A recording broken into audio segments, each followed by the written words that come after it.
MSNBC analyst declares Texas abortion law unconstitutional since it violates Supreme Court precedent in media news today. Chris Hayes downplays Biden's phone call with ex-Afghanistan President Ghani.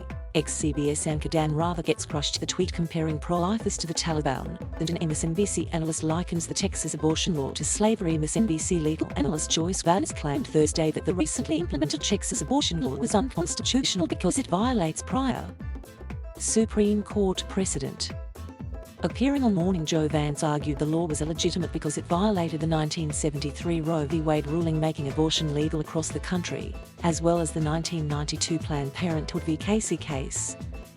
The law is facial unconstitutional, which means that it violates prior Supreme Court precedent, Roe v. Wade and Casey, but that does not appear to be an operative set of facts any longer, because the majority has said that they don't believe that there's a clear chance of success on the merits of the case by the plaintiffs, Vance said, referring to the Supreme Court's Wednesday 5-4 ruling that the Texas law can remain in place. Vance predicted that, based on prior writings, some justices were open to reversing Roe v. Wade with a ruling in the Texas case, or in a separate case involving an abortion law in Mississippi, Dobbs v. Jackson Women's Health Organization. She also predicted that these types of cases could lead to gutting the protections that has provided. The Texas law doesn't permit abortion even in the case of rape or incest or maternal health. It is a very restrictive law and a dangerous moment for women in Texas, she added. The justices have discretion.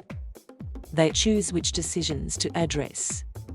It is juvenile to suggest all the abortion questions have been answered, he said. Other critics took to social media to mock Vance's analysis, pointing to the 1954 ruling in Brown v. Board of Education that effectively overturned prior Supreme Court precedent in the 1896 Plesser v. Ferguson case, which codified racial segregation policies as legal if facilities were separate but equal.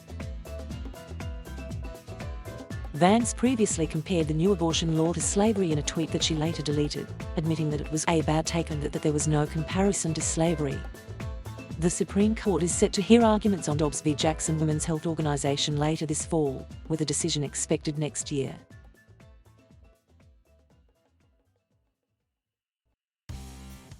Thank you for watching.